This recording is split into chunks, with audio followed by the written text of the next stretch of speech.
What's up, everybody? A truth teller here for Newscaller.com. Wanted to give you a recap of the Hesperia Parks and Rec meeting, which took place last week. I attended. Nothing too crazy jumped off, but there are a couple of issues of note that I think you need to know about. So let's just start with the formalities. Concerts in the park. They're going to discontinue that program. There weren't enough folks going out and listening to the local bands, so they're not going to continue that program anymore. They are considering movie nights to continue because I guess it was a big hit and a lot of the families were coming out and attending. Now, Miss Jean Helsley received a award due to her great community service with the Parks and Rec, so I'll have her picture down below. That was a nice thing. It was kind of bizarre. There was only like 3 folks up in the audience, so there wasn't anyone there, which was weird. I think I'm going to start attending more of the meetings because there's some taxpayer funds that are being spent, and you're just going to have to be advised as to what's going down.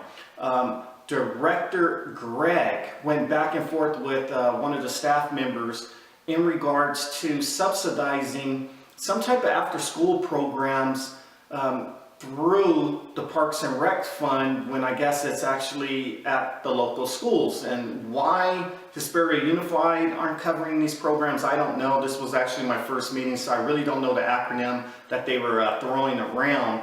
But basically he was, meaning Director Greg, was stating that these programs were being subsidized by Parks and Rec, and the staffer was saying no. He pretty much didn't want to say subsidized, but it's basically being subsidized because there aren't enough students signing up for these programs. So basically they're losing money.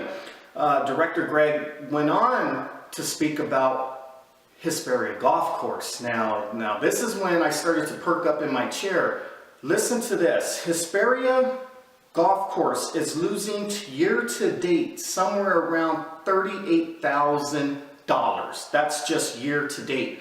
Apparently they're losing anywhere, paraphrasing, more or less $8,000 to $10,000 a month. This has been going on for years apparently, and this is extremely troubling. My question is, why is the city in the golf business? If you have golf professionals who own the golf course who couldn't turn a profit anymore, what makes the city think they can do a better job when there's no golf professionals or pros on staff? So I don't know. I think the city's going to have to reconsider this golf course because there's no excuse that taxpayer money has just basically been watered on the lawn. Here's another kicker. Parks and Rec are considering becoming more energy efficient. As a result, Green LED, Solar Max, and Solar World, apparently they were on the agenda in regards to providing services for Parks and Rec. Now, there was dialogue between one of the staffers and Director Cowan.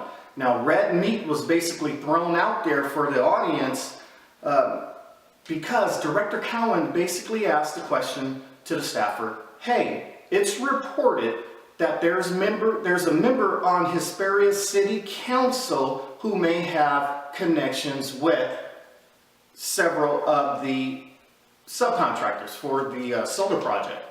And the staffer said yes. So I perked up in my chair and I go, okay, this is bizarre. I'm at a Park and Recs meeting, but now I'm getting ready to hear something about Hesperia City Council. Guess who name popped up? Councilman Russ Blewett. Name popped up, and it was the staffer had mentioned, yes, Councilman Blewett referred 2 out of the 3 contractors to Parks and Rec. So once the meeting was adjourned, I pretty much hit up Director Cowan. I wanted to know this. Are these no bid contracts? Just kind of backdrop, 2 nights ago I attended the Hesperia City Council meeting. I wanted to talk to Councilman Russ Blewett to get comment. Unfortunately, I wasn't able to. I had to jump after an hour and a half. The meeting was just running too long.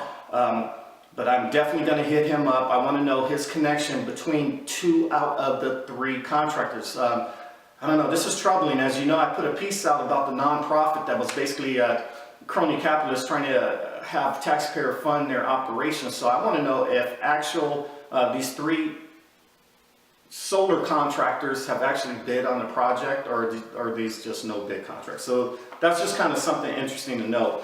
And that was pretty much it. One thing I would like to see I think the Parks and Rec, they should have their meetings at City Hall. The room is kind of small where the meetings are at. They're not being videotaped. There's a reporter in there pretty much typing away with the minutes. But I think it will do the community well and it's good service if they're being streamed on the internet at City Hall. That's what City Hall's for, and I think they should have their meetings there. I actually wanted to hit up some of the council people at the meeting last a couple of nights ago, but I just didn't have a chance to. So that was just a recap of Hesperia Parks and Recs. I think you need to get out there because it seems like a lot of taxpayer funds are being blown out of there. So just remember, it doesn't matter if you drink tea on the left or coffee on the right, just don't drink the Kool-Aid. And I'll see you in a couple of weeks. I'm out. Other Peace. recreation programs or next year's ASAP start? So will it be dedicated just strictly to ASAP? Or can we use that? We may not have any money left at the end of the year, we don't know. And so I can't tell you where we're going to be at the end of the school year. So just for the record then, that the after-school activities program is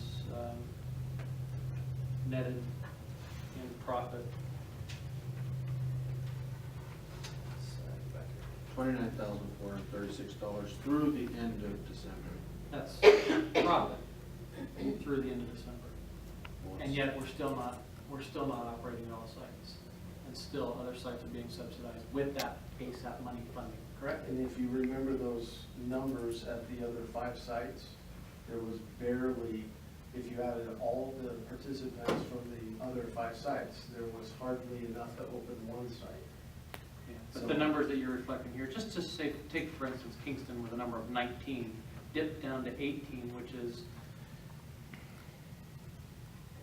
7, 8, 9 less than the numbers you even projected to make a profit or to break even for the situations. That those schools originally, at the beginning of the year, had they been offered the program, could have sustained their own numbers the same as Kingston, don't you think? Possible. Yeah, people see parents don't like what parents don't like is for a program to be offered and then not gone through with. So you can't just start the program up mid-year, say, oh, by the way, we think we can subsidize the program out, so now we're going to start it, because they've already found alternate check in the meantime. So this program is really, it's just really, to me, the numbers are just way unproportionate. Like I said, when we're subsidizing other locations but not offering it at all the sites, then it should be an issue for the taxpayers of Hesperia. This was a pilot program here, and I mentioned prior to us starting that there was several sites that had not had healthy members in the past. We've operated ASAP in the past, have we not, Mr.? Yes, and we were also receiving part of the California Department of Education grant through the school district that was heavily contributing to the program's operations. And now, Which we were able to keep the program costs down. And with the loss of those funds, we've had to increase some of those revenues. when we had the pilot, or, well, so this is not in a sense a pilot program, because we've offered it in the past, but No, when we this had is a the, new program. when we had the program before an ASAP, was the district profiting off the program?